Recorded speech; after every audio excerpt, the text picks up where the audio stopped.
It is time now to dive into another legal issue making headlines. Helping us out, WATE 6 on your side legal analyst Greg Isaacs. Thank you for being here. Lori, it's great to be here. Greg, what we're talking about today, a lot of discussion surrounding the federal prison sentence for Roger Stone, who was a former advisor to President Trump. He was looking at, 9 years in prison possibly?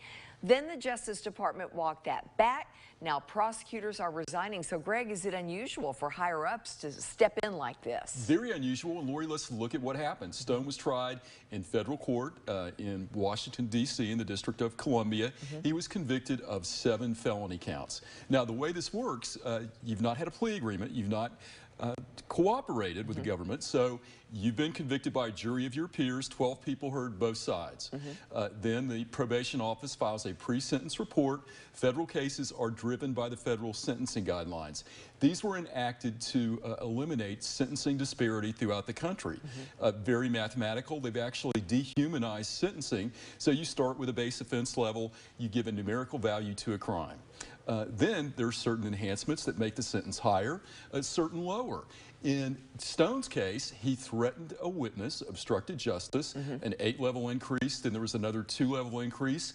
So he was looking at a sentence of 7 to 9 years, 87 to 108 months. Prosecutors didn't object to the pre-sentence report. We're getting ready for a sentencing, and then suddenly Washington gets upset. There was a tweet by President Trump. William Barr directs the prosecutors to file a revised sentencing memorandum. Now, here's the irony. Normally, I'm the one asking for a sentencing reduction after a trial. Right. Prosecutors are fighting to put my client in jail and put them under the jail. In this case, not the defense team. You have prosecutors wanting to cut it down to 30 to 37 months. And you mentioned the president's tweet doing some name calling there. Doing some name calling. Well, the prosecutors, which were career prosecutors, veterans, said, no, this isn't the way it works. The jury spoke. It's our call. So they all resigned. So here's what's baffling. It seems like the administration has taken the road most difficult because the president always has the power to pardon, as we've talked about, to commute a sentence. So he had the authority to do like he did with Sheriff Joe in Arizona. But instead, Barr went over the head of his prosecutors.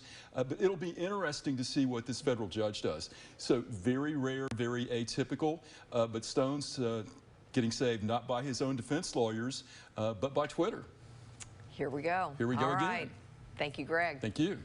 If you have a question for Greg, just send an email to askisaacs@wate.com. And be sure to tune in to WATE 6 on your side news at 5:30 every Wednesday to see if he answers any of your legal questions.